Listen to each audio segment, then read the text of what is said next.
Senior Grandmaster Don Dalton. Welcome to Ratopati. Thank you very much. Very happy to be here. Let me start by asking you about your overall experience and your main objectives for this visit of Nepal. I came here last year, it was the first time. So Master Rana, who's the most senior person in Nepal, had invited me. In fact, he is the only master in Nepal, which is a master is very high rank. So last year I came, had a very nice experience. I liked the Kathmandu so much. I liked the culture. And he invited me back then this year to teach the international instructor course. So it was yesterday, very long day, starting 8 a.m., finishing about 6 p.m. and also a black belt grading afterwards.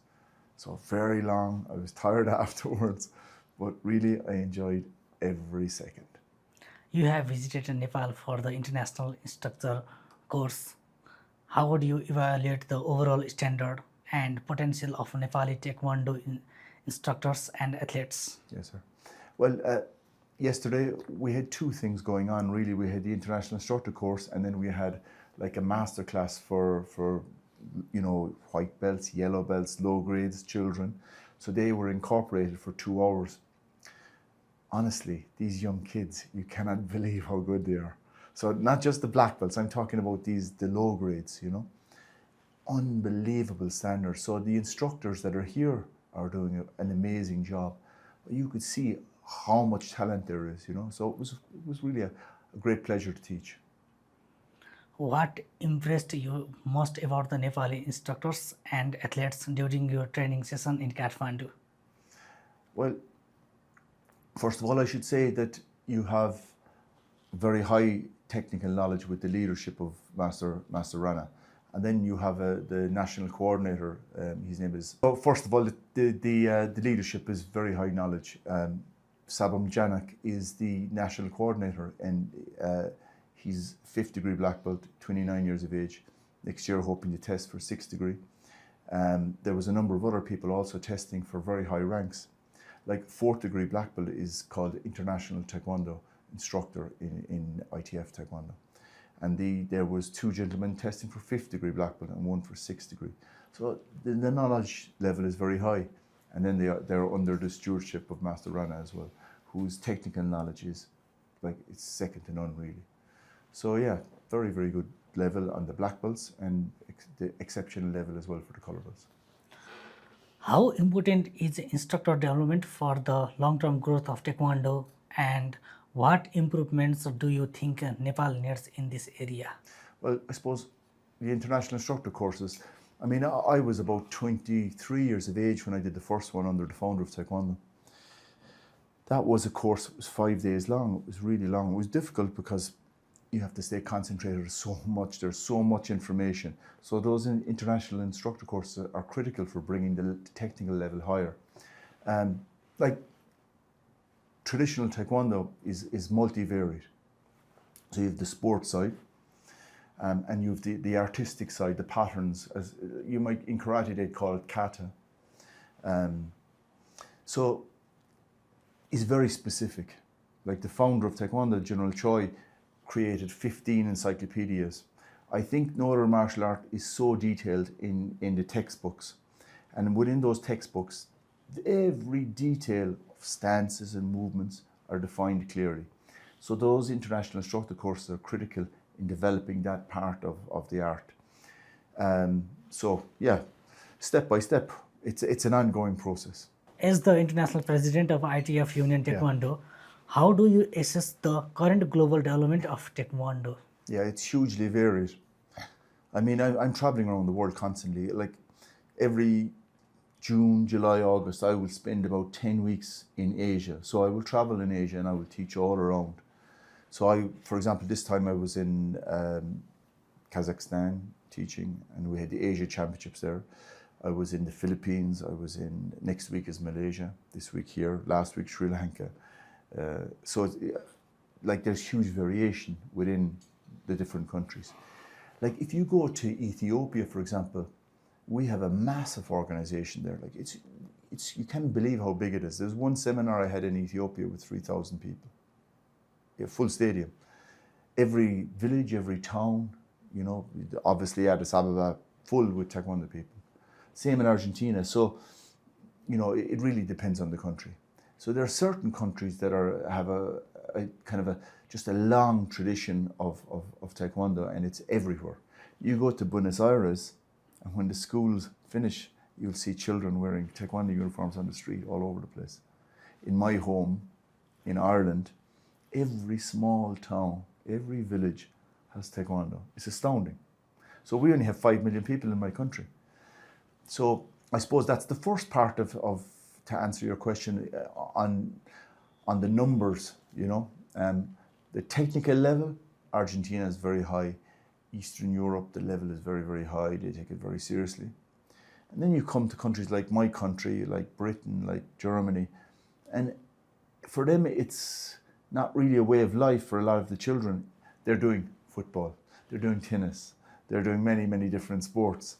And Taekwondo is one of those sports. And when you have that type of training, you don't reach really high levels of excellence, in my opinion. Whereas if you go to Argentina, they're training 5 times a week. Or if you go to Poland, they're training 5 times a week. And here in Nepal, they're training 5 times a week. And that's why I said that the children here their level was exceptional, you know. So in my country, they're often training only 1 time a week. So it's a hobby. Alongside that, they have a hobby of football, and we have Irish sports, Gaelic football and hurling. They're specific Irish sports. So all the children are doing many different sports and also playing music and so on. Every day they're doing something, you know. But at that kind, it's good for your development as a human being. It's not so good to reach high level internationally. What are the key differences between traditional Taekwondo training and modern international Taekwondo training? Yeah, well, first of all, I suppose we should explain that Taekwondo is a divided sport stroke martial art. So Taekwondo was named in 1955 by General Choi. So 1966, the International Taekwondo Federation was developed. And 1973, the World Taekwondo Federation, now called the WT, was founded. So General Choi named Taekwondo in 1955. So a lot of people, and I suppose he was a kind of a very political person. He decided to bring Taekwondo to North Korea. He was a South Korean general. He decided to bring Taekwondo to North Korea in the early 80s. So a lot of people, and then in South Korea, he was felt by many people to be a traitor because of the situation between North and South Korea. So we have a martial art that's divided. His philosophy was we should spread Taekwondo regardless of religion, race, or political ideology. He wasn't really interested in the politics, but he wanted to bring Taekwondo to North and have it in South Korea. So we have the founding of 2 different organizations. And in the 1980s, of course, we had the Olympics in South Korea. And their government would have pushed for the World Taekwondo Federation. Different type of Taekwondo. Taekwondo developed along different lines. And they got into the Olympics. So what we practice is the original one that was developed by the founder of Taekwondo. Very, very different. Actually, the sparring, the fighting side of it has somehow come a little bit closer, because in the World Taekwondo Federation, or WT now, the lead leg kicking, which is very typical of the International Taekwondo Federation system, has become very prominent also in the Olympic Taekwondo. But one of the big differences is in the traditional, we allow punching to the face. And in the Olympic one, they don't. That's a fundamental difference. And then we also have a very big emphasis on the traditional side in terms of the patterns. That's a huge part of our martial art. So, very different, developed along different lines. Which is better? Well, which is better? Is it better rugby or soccer, or as we say football or soccer? It's a matter of, you know, what you've come up in and what's your taste. But for me, I love the ITF and General Choi's Taekwondo. What are the biggest challenges facing Taekwondo globally today, and how can they be addressed? Well, I suppose one of the big challenges is the split. And we have within our organisation now like a reunification committee, but I suppose the politics is difficult to see people coming back together again, but we will see. Other challenges, I mean, they're the same challenges that are in many sports. That would be, I mean, finance is a big issue for many countries, So like governments, I mean, can you blame governments? What is a government trying to do? It's trying to educate its population, it's trying to give health care, it's trying to have housing. But actually, when you invest in sports in general, you end up spending probably less on things like healthcare. So I think for governments to invest in sporting organisations is a very good investment. It's very good for the future of their country on so many different levels. With sports science and technology developing rapidly, how is Taekwondo adapting its training methods to the modern era? Yes. It's interesting. Right now in Argentina, we're working with getting university recognition in a Taekwondo course. So you can see Taekwondo instructors studying Taekwondo in universities now, and that's a kind of a new development, really. Of course, a lot of our instructors, like for example in my country, study sports science as a degree course. To be honest with you, many people study sports science and there are not many job opportunities afterwards. So for example, in Ireland, they study 3 years or 4 years or even a master's degree. It's a big it's a big commitment, really, in your life. And then afterwards, when they come out of university, not really many good jobs available. Now, teaching Taekwondo in Ireland, in my country, is a good job. It's two things. One is to be a good instructor. Two is the business side of it. How do you bring in students? That's another issue. You can learn a lot of that even in university as well, So, I mean, I suppose going to university and studying sports science as well, it can bring huge new knowledge into our martial art, But it depends on the country. There's huge variations as well, as I said. But in Ireland and countries like Britain, many instructors are really having a good life, good career teaching Taekwondo. Even my younger son, he's gone full time. He's very happy, he's content, he's doing well, he's able to save money.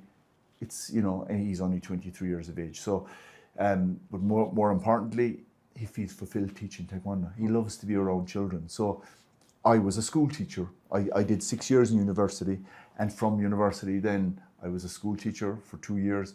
But I was teaching Taekwondo since the age of 16, and that was my passion. So I'm lucky to be continuing my passion, Nepal has many young and talented martial artists. What opportunities can ITF Union Taekwondo create for Nepali athletes at the international level? I suppose this is the second course that we've done, this international instructor course, and talking with Master Rana, who's, as I said, is our leader, we plan to do more courses and try to bring the technical level up. But to be honest with you, we've only just started. Like last year, even to this year, we could both see how the technical level had improved. But for me personally, you can't believe the amount of courses I did over my life in Taekwondo. So many, and training with so many different grandmasters and masters and instructors. So I think by doing courses, by having, for example, courses also with Master Rana ongoing in the country, that's how you bring the technical knowledge up. And within those courses, you also can show how to run a school. We haven't even touched on that. So that's all for the future. And I'm quite excited to come back again, I hope. What should Nepal do to produce more world-class Taekwondo athletes and internationally qualified instructors? Okay. Well, one thing is you need more tournaments. So you need many tournaments. And for example, in Ireland, because we have so many schools, when my children were growing up, they literally had a tournament every 2 to 3 weeks. Now, that's a lot of tournaments. It's a lot of bouts. It means when you're 15 or 16 years of age, you go to the Junior World Championships, you've had hundreds of fights even in 1 year, and you're very relaxed. Whereas if you don't have that, let's say the next World Asia Championships I think is Uzbekistan, or I think it is Uzbekistan, maybe Malaysia. I'm not sure, but Master Rana will know those details. Means that when you go to those tournaments, you're calm. I give you an example. In Kazakhstan a few weeks ago, we had one of the competitors from the Philippines, and he had some tournament experience, but not much. And he did really, really well, but you could see how nervous he was. And I was watching him, and I felt, even though he won a gold medal, I felt there was another 20 or 30% within this competitor. And that is down to experience, running a lot of tournaments, giving the black belts and the children just the feeling of being, it's just a normal day. If you go to the tournament and you have, okay, you always want to win, but if you have a calmness, you lose less energy. So that's why having a lot of tournaments is critical for the country. Nepal has many Taekwondo instructors, but the number of internationally certified instructors is still limited. What should be done immediately to improve this situation? Is the tournament or any reason? Well, I think it's very simple, really. In that way, is you have a master that's here in this country.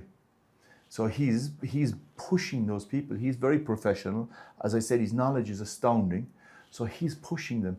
And with Sabam Janak and all of that, there's a number of other Sabam. We say Sabam, it's a Korean word for teacher.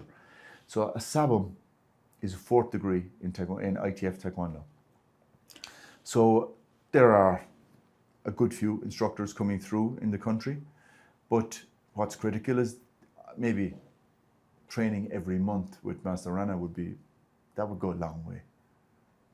How can Taekwondo instructors maintain a balance between traditional Taekwondo values, discipline, and modern sports science? Yes. Well, it depends on the instructor, really. There are some instructors that they're not so tournament orientated. I have a friend from actually originally he's from Kashmir, Pakistani side of Kashmir, and he moved to England. He has a big organization in England. He is not interested in the tournaments because he felt that tournaments takes away from the character of competitor, of practitioners. Other people, for me, as I grew up, I was very competitive. I was so interested in competition, and all I wanted to do was fight, also doing boxing, also doing kickboxing, a lot of cross training, because you get knowledge from other martial arts. I don't like for people to be blinkered. I like them right now. People are learning from Brazilian Jiu-Jitsu. They're taking the self-defense, they're putting it into Taekwondo, and I think that's healthy. It's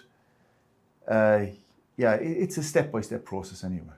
And I suppose the more courses you can do, the higher your level will be.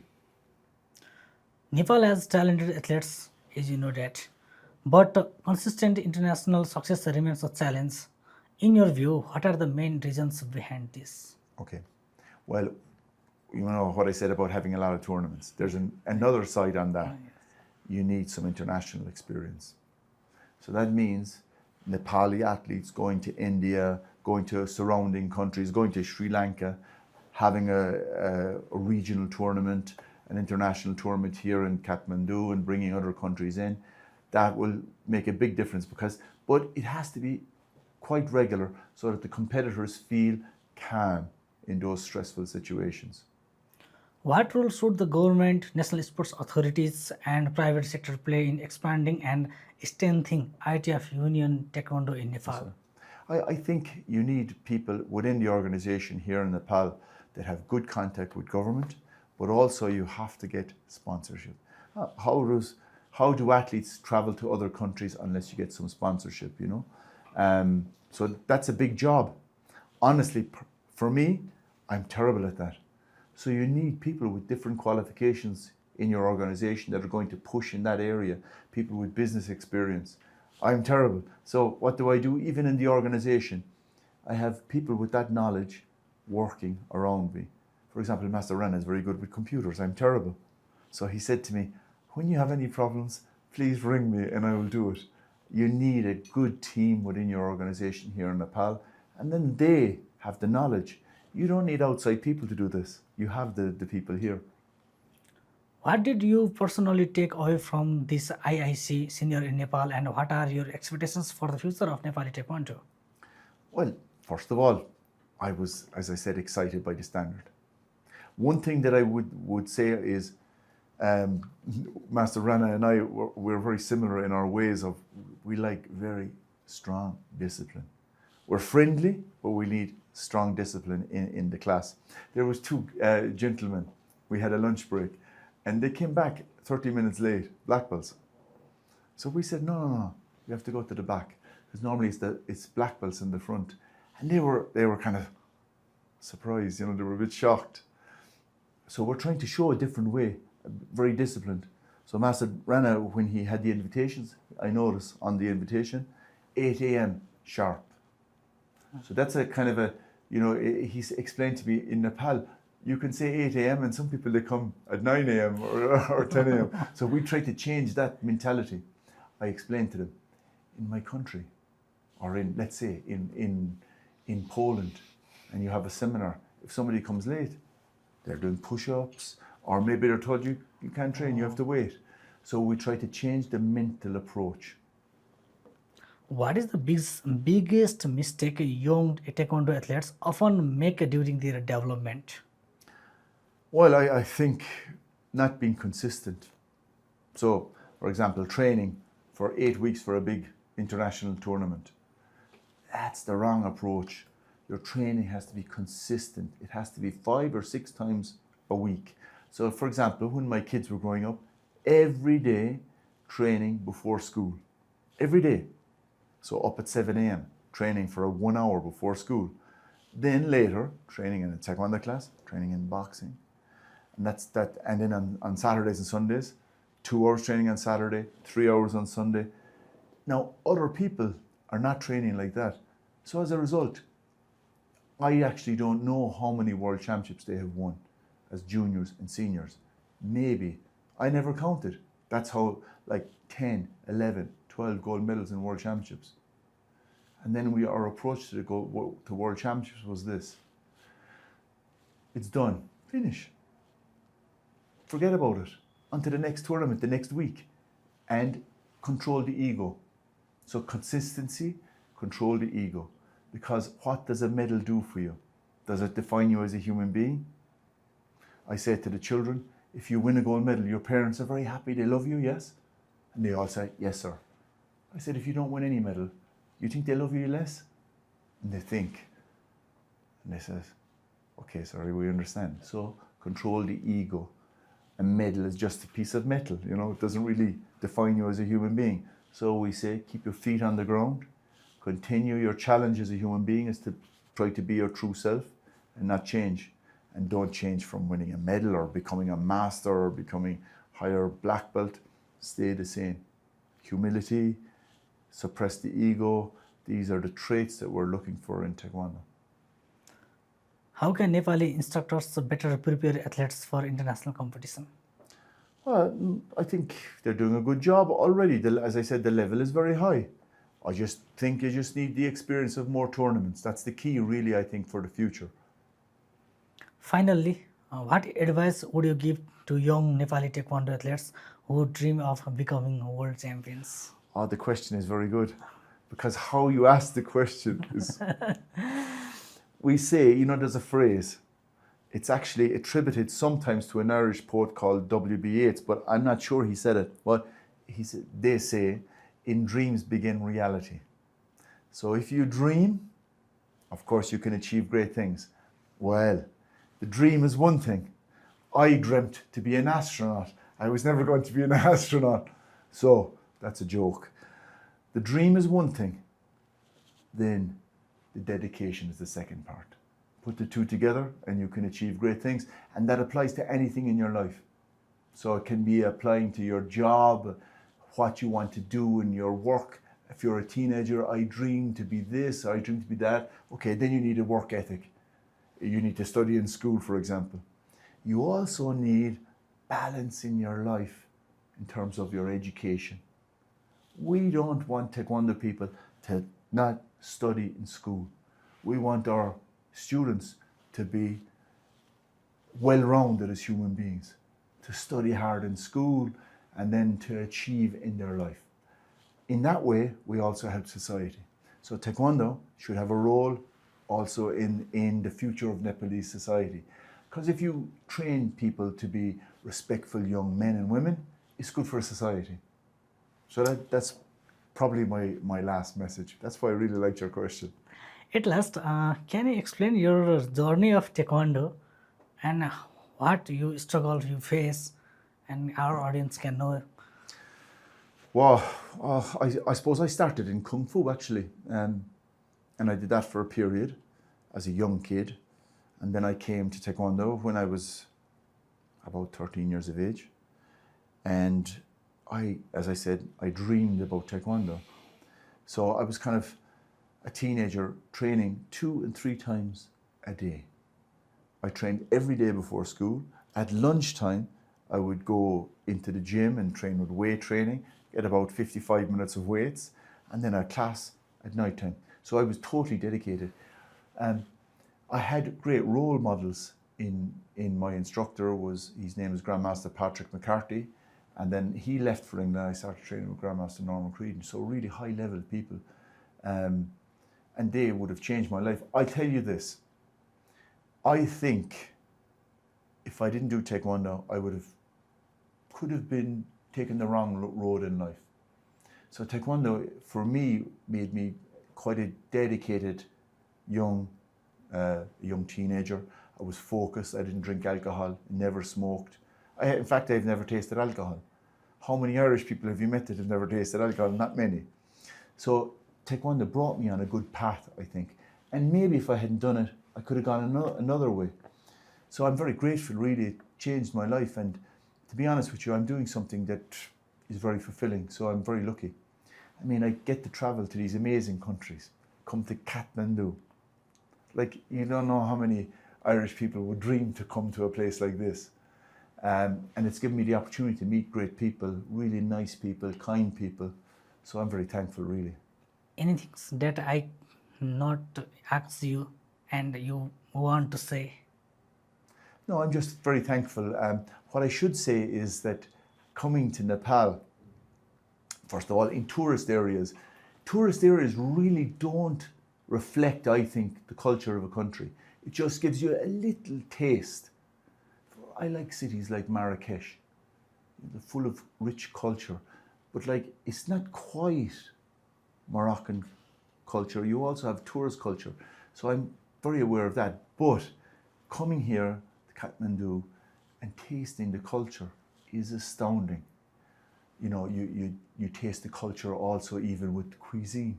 It's a reflection, we were talking before, it's a reflection of the society and the culture of the people. And we were every day eating Nepalese food, sharing food together. That's something special. Going into Nepalese cafes. Wow. So for me, I leave Nepal with my heart bursting and hoping to return. Let's see how long I live, I don't know. But if I'm around in a few years, I hopefully will return.